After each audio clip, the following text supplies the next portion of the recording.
Welcome to It's Our Money with Ellen Brown, a look behind the curtain of global finance and monetary control with one of the foremost experts in the field. Author of the bestseller Web of Debt and the Public Bank Solution, Ellen Brown's groundbreaking work began the movement to create new American public banks. We'll look at issues surrounding the world of money and the systems and powers that control it, as well as the progress being made on the public banking frontier. The program is underwritten by Public Banking Associates, a national consultancy of experts advising government leaders pursuing the creation of their own public banks at publicbankingassociates.com. The world will be much safer if the U.S. resumes its place as a leading force for progress in the world. The world needs the USA and what it has been historically. It's a vital role because we have something to tell the world about freedom as well as progress. And we've lost our way on that, completely lost our way. That's our guest today on It's Our Money, historian Anton Chaitkin, whose new book, Who We Are, America's Fight for Universal Progress from Franklin to Kennedy. Hello and welcome. I'm Walt McCree, Senior Advisor to the Public Banking Institute and Ellen's co-host. As you can tell from Chaitkin's opening comments about the United States, he views U.S. history as founded on an optimism and capacity for creating good in the world, building on a natural interest in making progress and contributing to the well-being of our world on all levels, and doing so as a natural outgrowth of our constitutionally established freedoms. Chaitkin says that this is who we really are as a people and a nation. And he starts describing the ways that that's true by looking at the life of Benjamin Franklin, a world-acclaimed master of so many intelligent, diplomatic, scientific, economic, and strategic talents that follows through all the way to John F. Kennedy, both men of principle and integrity. In his conversation with Ellen, and we dedicate this whole program to that conversation, you'll hear how the great macro settings of commerce and government shaped nations and empires, and how the evolution of America brought great blessings to the world as a whole, both from economic and political impacts, but also from ethical, civil, and social aspects. Part of this history is how the world of money and finance has transformed these bedrock values into something much more mundane and exploitative instead of contributive.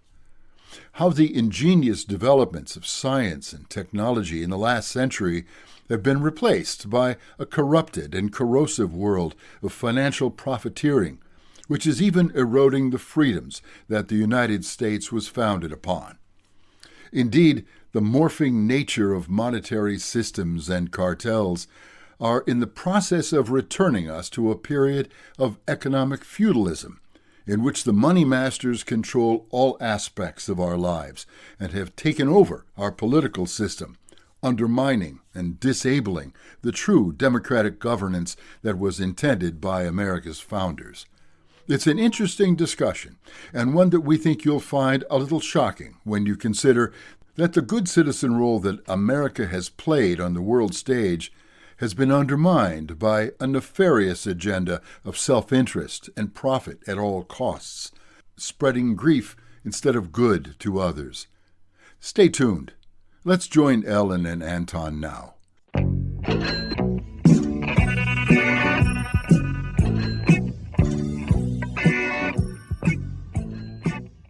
It's my pleasure to be speaking once again with Anton Chaitkin, who is a historian, former political activist, and author of 3 books and hundreds of articles. His latest book is Who We Are, America's Fight for Universal Progress from Franklin to Kennedy. So your book it's a history, but it's really a page turner. I have a good friend who has a teenager who is flunking history because it's just not interesting. But you actually make it interesting and you put a different spin on it than we usually get. But that's what makes it interesting, is like, this is what was really going on here, to understand the influences evolved and the players, the actual players, and you support what you've written with quotes and letters and all sorts of footnotes, etc. So people can check it out for themselves. But that also just makes it interesting to hear their voices. And today we're getting a sort of dark view of America, of our history and of our foreign wars, and we're sort of seen as the aggressor. But that was not who we are. I mean, that's what you're writing about, is who we are. We need to revive our sense of the good things about America and what we were about in the first place and what we should be about again and could be about again. So anyway, do you want to just give us a little overview? I mean, well, if you want to make history interesting, you have to depart from the idea that we have a continuous philosophy from the beginning of our country to now. The great fact of the present day is that the United States is now governed by people who, in a clique and an oligarchy that hates what the United States has been historically.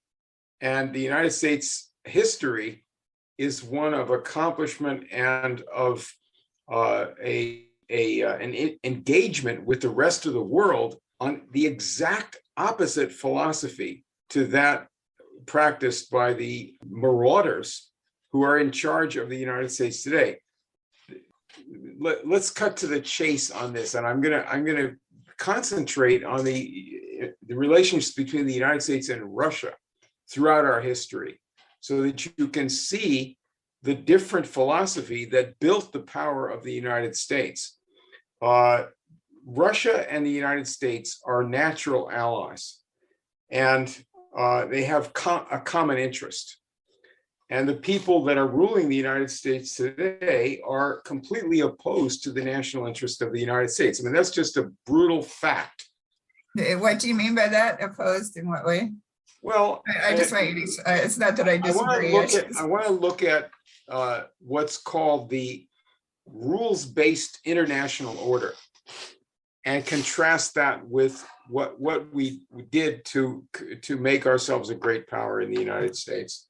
If you look in Wikipedia, it will tell you that aspects of the liberal international order, the same thing as this rules-based order, are challenged by populism, protectionism, and nationalism.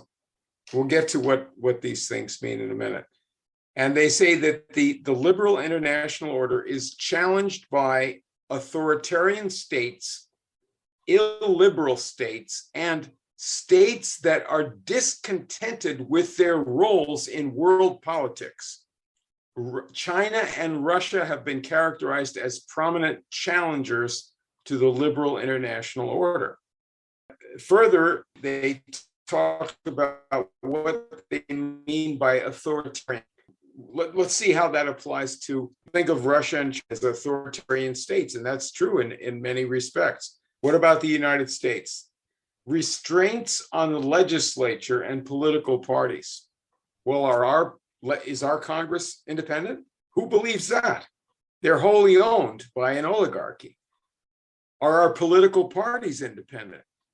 Or in most senses different, except on fighting about cultural nonsense? Legitimizing a regime by appeal to emotion, as in combating enemies. Freedom from censorship and surveillance would show you that it's not authoritarian. Well, we have all those things. This is totally an authoritarian regime, not the constitutional regime, but the regime that governs the United States would be that. Now, let's look at this phrase, states that are discontented with their roles in world politics. These are people challenging the order in the world. I'm going to paraphrase the Declaration of Independence of the United States. It became necessary for our people to dissolve the political bands which connected them with the British Empire and its rules, and to assume among the powers of the earth the separate and equal station to which the laws of nature and of nature's God entitle them. In our view, it was God that made the rules for the world. We don't need any international authority to make rules for us. And that was our Declaration of Independence. So I want to follow to get a sense of not only who we are historically, but what is this distortion of the relation between the United States and Russia? Who decided Russia is our enemy? Let's follow this.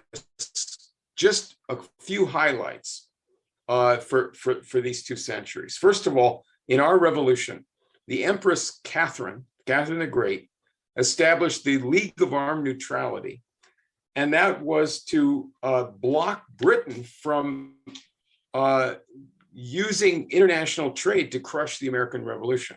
So they organized Europe to basically keep our side free of British control in international trade. When was that? That was during the American Revolution. That was in the 1770s, going into the 1780s. And what did Catherine the Great, the Tsarina of Russia? And how did she do this? Where is she? She organized the other countries in Europe, most of them. France was on our side, but the other countries were generally trying to stay neutral. So the Russians organized a league of armed neutrality. That meant that all the ships, the commercial ships of these neutral countries working together would be armed to defend themselves against British attacks. Britain is fighting the US. Britain wants all these other countries to stop trading with the United States. And Russia and these other countries agreed with Russia, said, we're not going to have Britain dictating to us who we can trade with. We're going to trade with the United States and anyone else we want to. And so this stopped the British from using their sea power to crush America by crushing our trade. They were definitely on our side. Ben Franklin played a great role in organizing that, both through his science networks and through his diplomacy when he was in France. He was very, very well respected in Russia. When our first recognized ambassador to Russia was John Quincy Adams. He went there in 1809. And he was very close friends with the Tsar, Nicholas.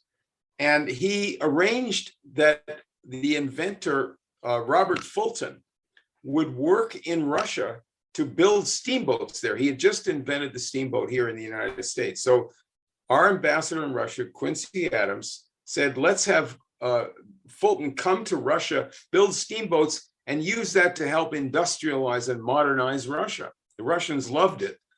The wars of 1812 interrupted that. Later, John Quincy Adams was president of the United States. When he was president, he put out federal land grants, if Congress went for this, to complete the canal system, to build up our navigation internally. This is before railroads. And then President Adams assigned Army engineers to build our first railroads, to design the railroads, which were commercial, but the government was in charge of designing them, and they were all got subsidies from different levels of government. One of the engineers that he assigned was named George Washington Whistler, an Army engineer. Later on, that same US Army engineer was hired by the Tsar, Nicholas in Russia, to build Russia's first railroad. He went in the 1840s, and the Americans built the locomotives right there in Russia. They set up a shop there, and the American Army engineer built the Russia's first railroad from Moscow to St. Petersburg. In the crisis of the Union, 1860-61, Russia was America's only ally. Tsar Alexander II freed the slaves of Russia. 20 million Russians were serfs, were slaves owned by the noblemen. He freed them the day before Lincoln's inauguration. He was coordinating with the United States in its crisis. During our Civil War, Russia sent its fleet to New York and San Francisco to warn away the British and France not to intervene on the side of the Confederacy. Our transcontinental railroad was built under President Lincoln. US government financed it, 60 million from the government, 4 million from private finance. It was completed after Lincoln's assassination. The chief engineer was General Grenville Dodge, who had headed military intelligence for General Grant in the Civil War. When Russia built its own transcontinental railroad, the Trans-Siberian Railroad, from Moscow to the Pacific Ocean, this same General Dodge was an advisor to the Russians. And the Trans-Siberian Railroad, started in the 1890s, was a joint American-Russian enterprise. The equipment was supplied from the United States. Largely Pennsylvania companies that had been started up by the political revolution of President Lincoln back in the 1860s. The Carnegie Steel, Pennsylvania Steel Company, Sparrows Point Steel Company made rails, made the steel. Westinghouse, based in Pittsburgh, built the air brakes, electrical apparatus, the bridges, cars, all made by American companies. Tens of thousands of American workers working on this. We were also building equipment for China and for Japan. What happened to that? That was under President McKinley. What happened is that McKinley was assassinated by an anarchist, really a network that was based in Britain, and replaced by Teddy Roosevelt, who was a furious Anglophile and a racist and an imperialist. And we broke our relations with Russia in the way they had been for a time. The British made an alliance with Japan and had them make war against Russia. That was the opening shot of a world war organized by Britain to break up our friendship with all these other countries. Germany, Japan, and Russia had all been our friends and industrial partners. Then go fast forward to President Franklin Roosevelt. He built great dams, the Boulder Dam, previously called Hoover Dam, the Grand Coulee Dam, Bonneville, and the Tennessee Valley Authority. The Western dams, the chief engineer was a guy named Edgar Kaiser. And he in World War II, Kaiser built the Liberty ships that supplied our allies, Britain and Russia, with the tools to fight Hitler. One of these was called the Novorossiysk that went into Russia. They had a lot of equipment coming from the US. Russia lost 26 million people fighting for the United States against Hitler and for themselves. In 1943, Roosevelt, Stalin, and Churchill met in Iran, in Tehran, at a conference. They made an agreement to open the second front, to have the US invade, the Allies invade France, which had been blocked by Churchill up until that time.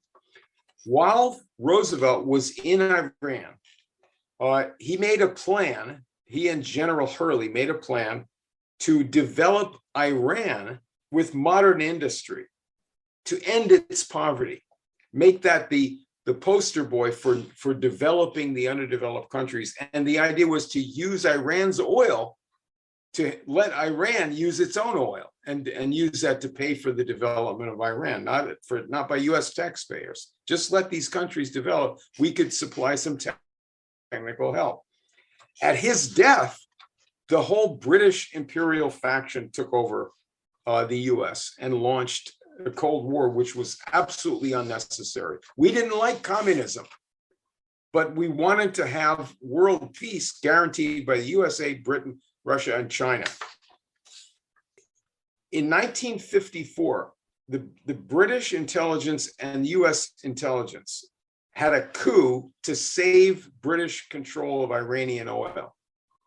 And they overthrew Iran's democratic government when they tried to use Iran's own oil according to Franklin Roosevelt's plan. This led to the loss of faith in the United States. We had a lot of coups like that, overthrowing democratic governments that were trying to use their own resources. When Kennedy came up to be president, he was for returning to this previous idea that America is not for British imperialism, that we are for each country to allow to rise into power, of its own power, use its own resources. So he made an arrangement with the president of Ghana to build a great dam in Ghana to industrialize West Africa with electricity. The chief engineer on that project was Edgar Kaiser, who had built the dams in our West under Roosevelt and had built the Liberty ships. Kennedy proposed in our wonderful space program that lifted up the United States to the forefront of industry again. Kennedy proposed that we should have a joint moon program with the USSR. And he made a fabulous speech about peace in 1963 at American University. Everybody should see that. And I believe that he was killed by the imperial faction in the CIA and the Pentagon, which is now the instrument of these globalist usurpers that are ruling the United States. Throughout our history, our own development, our own progress has always been in conjunction with in a generous and open friendship with the other countries of the world, not a military alliance, but friendship. Each country ruling itself, like our Declaration of Independence says, and every country having a natural right to rise to be a power in the world. That's the natural order of things, not this insane drive to World War III that the United States and Britain are doing under the present regime. Very interesting. You talk a lot, of course, and I've talked a lot about the American system and the British system. And you trace the British system. Let's say the British system is the feudal system of conquering nations and exploiting their resources for the benefit of the mother country, right? And suppressing development in the colonies. And if you can't catch them physically as colonies, you capture them by debt. And so then you have this sort of economic feudalism. On the American side, of course, there's Benjamin Franklin, who was instrumental in developing that whole system with his European colleagues. But even before that, there was what you could call the British system. Anyway, can you go into that, like the roots Sure. of both of these systems?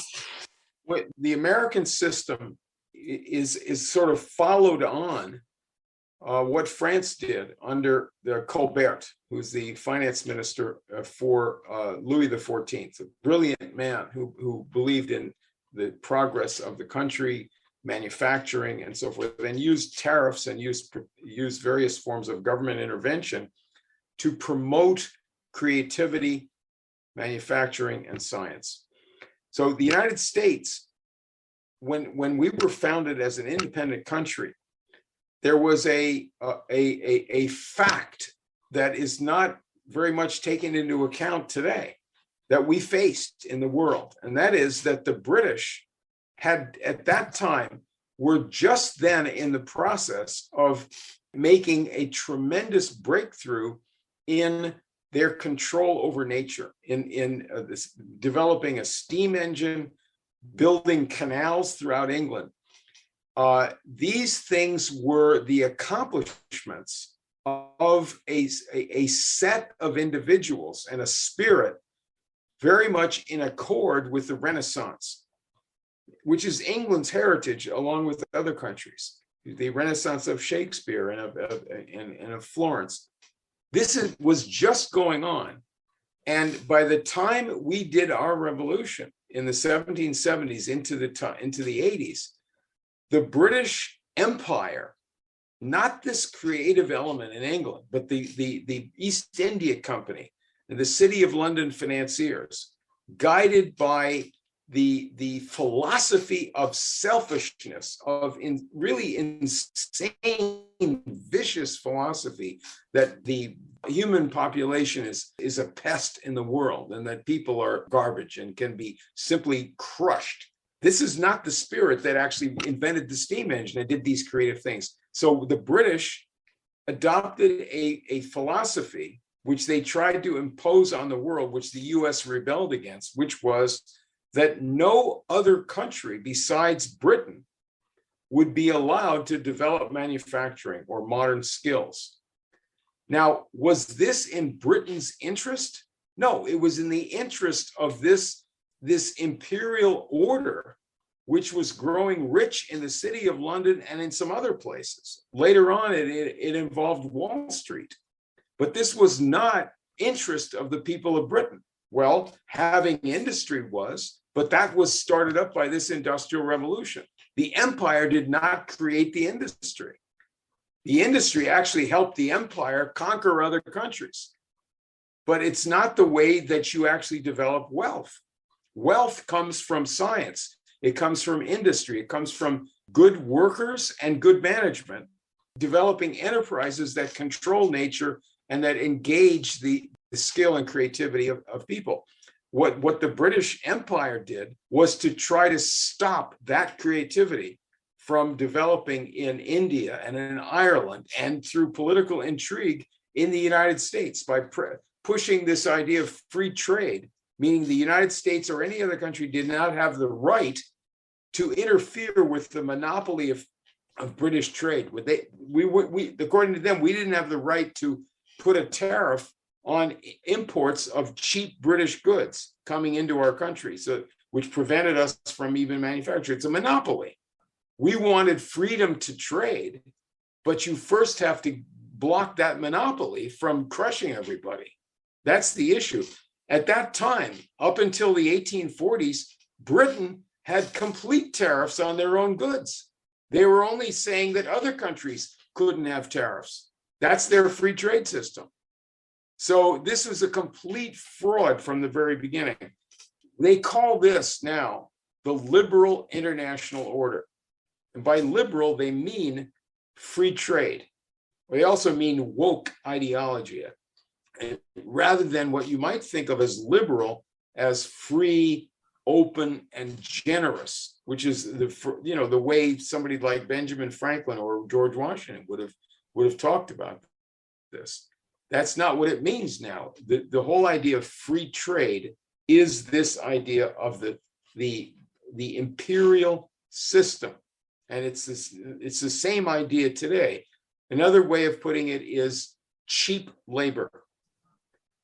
Henry Carey was the chief strategist for the people backing Lincoln in the Civil War, and his idea was quite simple: that in order to advance the interests of the US and every other country, you have to raise the value of labor, make workers valuable by engaging them in capital-intensive, skilled industries. If they're valuable, they're not going to be sold into slavery. You value more you make your profits from their skills. That's the way to stop the African slave trade, make African workers valuable. He said, we got to give machinery to Africa. This is in the 1850s, he's talking about this. Virginia ought to have manufacturing. The most radical Southern slave owners opposed manufacturing because they were little dictators in their own social set, in their part of the Union, and they were part of the British imperial trade system. They exported their cotton to England. So every country needs to have these skills and raise the value of labor. That's not our system today. Today, we try to say that the so-called free market is not really freedom. It means seeking the cheapest possible labor and not interfering in the market. For example, people produce commodities in an African country or in Bangladesh. They produce something, and they're supposed to sell this to the market without interfering at all, whatever the market gives them for what they have. So each country is supposed to face this giant combination of interests and just give up whatever they can produce and submit to them. That's ridiculous. That's not how we became a great power. We put in tariffs. We organized government-financed transportation. We had national banking of different kinds throughout our history at various times, where the credit was guaranteed to be offered to industry and to entrepreneurs and to states and to various projects. We didn't have the government owning the industry. We had the government making sure that our people were free to produce at a high modern level. the American system, as Okay. opposed to this imperial system. We're listening to a conversation between Ellen Brown and historian Anton Chaitkin, which brings to light the background historical settings that help us put into perspective where we find ourselves in our own era of economic operations, and where we came from in past periods of historical development. The dynamic global economy of our time is a relatively new phenomenon that has dramatically changed some of the principles of economic growth, in part by replacing the productive accomplishments of industry with the pursuit of financial profits through transnational speculation. Let's rejoin Ellen and Anton as they discuss what may be forthcoming in the form of more independent economies. Somebody asked me this on an interview. I argued that Michael Hudson said that these sanctions are forcing Russia to do what they were reluctant to do themselves, which is to develop internally and develop their own industry. And it looks like they're going to do the same thing to us. I mean, if we're cut off from cheap labor, like you say, abroad, then we'll have to develop our own industries. But that means paying much more for labor, which means prices will go even higher, although they're already high. I mean, I would argue if you put the money into productivity, then if you raise the wages and you raise demand and you raise supply, then they'll balance out. But I just wonder what your thoughts on that. I mean, what's coming if we get cut off from being sole global reserve currency? I mean, I think that's a good thing, really. In the long run, it's a good thing because it will allow us to develop our own industries, and it will get us out of this $30 trillion debt that we have to keep creating more and more dollars for a world that's hungry for them. I think that the first thing we have to face up to is the fact that we are in a terrible danger of a world war, that we must engage both Russia and China, first of all, in security, mutual security issues. We have to guarantee that we're not at the verge of a nuclear war. This is realism. This is acting as parents to our children, rather than simply following blindly to something that will have us all killed. So that's our first step. Going back to development, I don't believe that the United States would, on its own, redevelop manufacturing or even take care of our infrastructure. I think that would only happen in conjunction with other countries, that the needs of the United States for progress in industry, in infrastructure, in living standards, in education are so deep, and so these needs are so unmet that you need to have the shock of recognizing the facts facing the world today. China, and secondarily Russia, but also many other countries that are more orienting towards them, like Iran, some African countries like Ethiopia, India, that don't go along with this insane so-called Western rules. These countries are oriented towards building industry and raising living standards. We are not. The United States, for many years now, has been solely a destructive influence in the world. You have to keep in mind that in the past, we were the most constructive influence in the world. And the United States was looked to as the fountain of creative industry, of inventions, of offering to share. Edison had partners throughout the world. The U.S. Space program developed into something really beautiful. This goes way back to all these engineering things that I've been talking about, the railroads, and the sharing of our capital goods and so forth. We have to recognize the reality of the world, And that there's two central facts that I would bring to everybody's attention. Fact number one, China and Russia are at the center of a system of production and development of industry. Russia's struggling now because of many circumstances, but their point of view as allies is to develop industry and infrastructure and have national sovereignty. And the United States, the other fact is that the United States violently changed our system, particularly after the triple murders of the Kennedy brothers and Martin Luther King.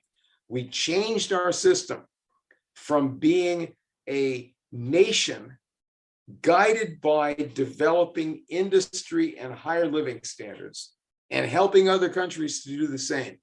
We changed to the opposite, to be just like the British Empire did when they were in India or in Ireland. This is a primary fact facing the world today. And you can't get around this by I think it's a fantasy to say that simple conditions will force us, if we're cut off from the outside world, is going to force us, to go back to what we did right in the past. I think that what's going to change it is people in the United States, together with people outside, challenging the regime in the United States, because they are destroying our country as well as the rest of the world. You can't just talk about what's happening in Ukraine. The United States is a terrible, destructive influence in the world today. There's nothing that we are doing that's helping to bring order or progress to the world. This is the fact. And until we see that as a change, not simply, as you pointed out at the beginning, we're told all of these crimes that the United States committed in the past. Yes, we did commit crimes. We committed crimes against the Indians. We committed crimes against Black people kidnapped from Africa. But the United States also was the leading country helping develop mankind's progress in the last 2 centuries until about 50 years ago. That's a fact. So it's the change in the US that we have to focus on. And we need to change back, but we're going to have to do that in coordination with other countries that are doing good in the world, regardless of how we don't like their governments. What government is good? Point to a good government right now. That was the same thing back in the old days. We dealt with the Tsar. We dealt with communists under Franklin Roosevelt. We dealt with the King of France in our revolution, who was our ally. It's not up to us to tell other countries who's going to be their leaders. We have to develop our own power and be friends of other countries, and that's it. Then we can survive and we can flourish, because every country has the same interest. They all need the same things, don't they? Really, they need to eat, they need to have progress, they need good wages. Yes, what you said, you can't simply raise the wages by raising some legal thing. I think it's good to raise the minimum wage, but it has minimal effect. What you have to do is build industry. You have to and that's going to be by very large projects to start with, infrastructure projects and trade deals with other countries where we're helping their infrastructure and they're helping ours. We're going to need help from the outside. We're very backward in so many different ways. So yes, if you build up your power to produce on a modern basis, capital intensive industry, really modern 21st century industries, then the productivity of labor will be so high that wages will have to be raised, because employers are competing for labor. You want to set up a situation where labor is so valuable that you must pay them high wages. That's the way you can afford it. That's the way it works out. It seems to me all these things can be tools for good or tools for ill. For example, capitalism. I mean, capitalism is how we produce stuff, but it's also a way of exploiting. Or things that people are worried about now is like central bank digital currency, which could easily, any kind of currency where they can cut you off for your political beliefs or whatever, cut you off for things that are not connected Right. to your earning power or the money you have. Or even I've seen like taxes. Everybody thinks that the wealthy are too wealthy and there needs to be some way to shrink their wealth. But this idea of taxing unearned income or whatever, I mean, as soon as you establish that precedent, they'll be cutting into everyone's well, anyway, you can see where all these things can be used as tools for ill. So it seems to me we're at a critical place where we do need to rebuild the system. We need a reset, or what they used to call a jubilee. We need to start out, we need to level the playing field and start all over. But it's difficult figuring out how to design a system. And we need a better political system for starters, where our politicians are not controlled by big money, which is what they are. The big lobbyists pretty much write the legislation, and if you don't vote for it, you lose your seat in Congress, which is your job. So you basically lose your job. So it's tricky. I love your word jubilee. It's going back to the biblical idea of a periodic, relinquishment of debts. But it's based on the idea of the most fundamental human right, which is the right to be treated like a human being. And this is not so easy to think about. You have to start by identifying a human being the way an adoring mother and father look at a baby. Look at the potential for this child in the future. And we're going to give that child everything we can to make that child a free, thinking, a serious person, a competent person, confident. And we want to establish an environment for them to flourish in, so that their life they could make a great contribution, and we'd be so proud of them. If we identify human beings in that way, that a human being has infinite potential, just like that adoring parent sees in their own favorite child, then we're guaranteeing that we're going to come up with the right kind of political and economic system. That the system has to be designed for the maximum creativity by all the people.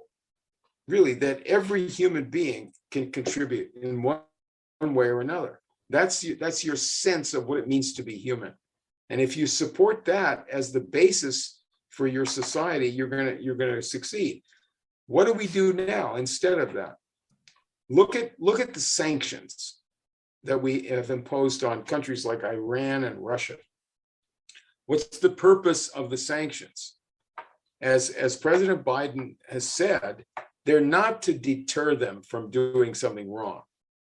They're to crush them, crush their countries, crush their people, so that their people rise up against rulers that defy us.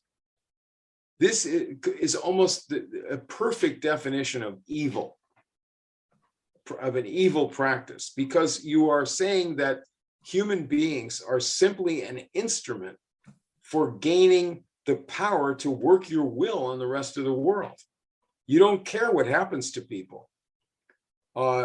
So this is what we're doing in Ukraine. Instead of seeking peace there and guaranteeing security there, and instead of even engaging with Russia on the control of nuclear weapons, the control of the whole system by which nuclear weapons are launched. We're not doing that right now. There's no contact right now between our militaries, which we had all throughout the Cold War. We don't see human beings, that is, the rulers don't see human beings as worth anything. This is the greatest danger. This is the problem. This is where the monkey sleeps. This is the issue. And so when you look back at the founding mission of the United States, Franklin expressed this, Hamilton expressed this, other people did so in identifying the government and the nation with the idea of progress and the idea of creativity. So this means that you need a powerful government, but what's the power? The power is not over the people. It's the power to interfere where you are blocking private power or foreign power that is crushing human beings. That's all. That's what you need. And also there's certain kinds of things that government is needed for, services that can't or shouldn't be done privately. Police and the military also. The private military is a terrible idea. But the idea of making breakthroughs in science, the government is a good place to have encouragement for these kinds of real leaps in creativity. Everything should be around developing the most advanced powers in every individual in the country. And you have to have political freedom to do that. You have to have freedom of speech. You have to have an elected government. The government has to mostly leave you alone to do your private interest. But the spirit of the country is encouraging the kind of creativity that is in service of mankind. All of the science that's been done that's been really creative has been the opposite of Ayn Rand. This idea that selfish interest is what drives us forward. Baloney. A company needs a profit. A scientist needs a good income. An inventor needs to make money to be able to do what he's doing. But that's not what drives it, and that's not what it's about. Science is not about money. It's right. It's really art. It's really the joy of art, of creating something. That's right. That's right. People have to relax about profit. Profit is simply where you produce more than you consume because you're doing something competent. Yeah, and that's fine. Of course you need that. Of course you need that. Does that mean that some billionaires should run the universe and crush everybody? That's just insane. That's just a lie. Yeah, it made me think of two things I wanted to comment on. On the Sumerian debt jubilee, Sumeria was actually a feudal society. I mean, the king owned everything. You will own nothing and be happy. It was actually the original model for the feudal society. And the people just ran up a tab, with for what they spent. And when the harvest came in, then they were, it was deducted from their tab and they ran up debts and the debts got too high. And so the king was the creditor. So the king could forgive. And that's why we can't really do a debt jubilee now, because the creditor is not the government. The creditor is private banks. So that's tricky working that out. Wasn't there some sort of... Yeah, it was there, but they didn't actually do it. Apparently according to Michael Hudson, there's no actual record of the Jews doing a debt jubilee. They just wrote about it, that it was a good idea, but it came from Babylonia, which came from Samaria. And, the Jews were in captivity in Babylon for 600 years or whatever it was. And they picked up a lot of the culture, and that's where they got that idea, apparently. So anyway, it's something we need to, those are all things we need to work out. We've got to get rid of that huge debt. We've got to make a system that's, a political system where our governments really are responding to the will of the people and not to the will of big money. And how we do it is a bit tricky, it seems to me. But anyway, it is, as everybody says, never let a crisis go to waste. And this is certainly a crisis. So interesting times if we can work out the solution. In my second volume, I'm going to be going into the Great Revolution brought on by the presidency of Abraham Lincoln and his allies, who were very important in getting him into the presidency, particularly Henry Carey and a circle around him.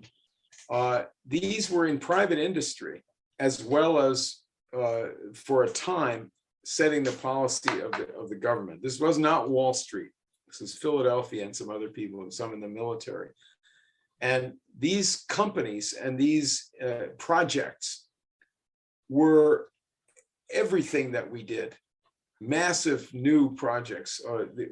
First of all, they were the sponsors of Edison in his development of electricity. I'm going to show how Edison, not Tesla or some other fake history, Edison broke the power of Morgan and Wall Street over his company, which had been established because he had to beg for money when the Wall Street bankrupted these nationalist industrialists. So when he did they were his original sponsors. He had to go to Wall Street to get some money for a demonstration of electricity. They tried to stop him from building power plants. So Edison broke with them, had a stockholders revolt, got back control of his own company, and with the help of this group in Philadelphia, started building the first power plants in the world for the public, not on Wall Street. That was a demonstration. But the first power plants were built in Pennsylvania, in the coal country, in Sunbury and some other towns. Edison personally was on top of this. And it was his company that actually built the plants in these different towns. He made agreement with cities all over the United States to start up utilities with municipal backing because Wall Street was trying to stop it. And that trying to stop it lasted for decades. Roosevelt had to set up the Rural Electrification Association and build these great dams to get the electricity to the great part of the American people that were denied electricity by Wall Street controlled utilities. They were not in the business of supplying electricity. They were financiers. So, people talk about big business, and it's just a mishmash of a concept. People don't quite get the real history of this thing. You have a spirit that comes from this imperial order in London and Wall Street, and the slave owners, the worst of them, the political guys in Virginia and South Carolina, but the city of London financiers and JP Morgan, and Rockefeller, their spirit as financiers was purely malicious. It was anti-national, and it was based on a shocking hatred for the idea of a human being. What classical philosophers and the greatest human religions have identified as the human soul. They scorned that. They hated that concept. They're real villains. And so this is not industry. They didn't build the industries. They sucked the life out of them. They destroyed the railroads. They destroyed the cities. They gave our industries to poor countries because they could pay low wages and keep them under a dictatorship of foreign finance. That's not what built up our country. That's not where we got our high standard of living. We had a different idea. The government played a very strong role in that. But you have to start with the idea of progress and the identity of a human being. And this gang that now is running this terrible idea of crushing Russia and crushing China, it goes back to this faction that has always opposed U.S. progress, and they oppose it right now. They're completely opposed to elevating the United States in terms of its interests, in terms of its manufacturing, in terms of the space program, in terms of the kind of relations, friendly relations that we would need with other countries. You need world trade. You have to have world trade to have a modern society. Does that mean that every country should be a slave of the international market? No. You have cooperation between countries, and each country is serving its own interests, but being friends with the other countries. It's a much safer world to have a multipolar world, to have a lot of different countries having power. a lot of different races, a lot of different languages, and the world will be much safer if the US resumes its place as a leading force for progress in the world. The world needs the USA and what it has been historically. It's a vital role because we have something to tell the world about freedom as well as progress. And we've lost our way on that, completely lost our way. Yeah, that's a good place to wrap up, I think. We definitely need to find our way again. Or as Lincoln said, you quoted Lincoln, that we need to appeal to our better angels. They're America's better angels, yeah. We'll need those angels. Yeah, we need to remember what's good about our history, who we are, and that's what your book's about. So that's great. And I'll be looking forward to your next one. Thank you, Ellen. It's great. All right. I've been speaking with Anton Chaitkin, whose latest book is Who We Are, America's Fight for Universal Progress from Franklin to Kennedy. His websites are whowearebook.com and antonchaitkin.com. Well, that's it for this edition of It's Our Money with Ellen Brown. Our thanks to our guests, our sponsor, Public Banking Associates, and to you for listening. Be sure to check out Ellen's latest writings on the economy and the changing world of money by visiting ellenbrown.com. And for more information on public banking, visit publicbankinginstitute.org. For information on how local and state government leaders can obtain professional insight and counsel about public banks from key national experts, visit publicbankingassociates.com. I'm Walt McCree. See you next time on It's Our Money with Ellen Brown.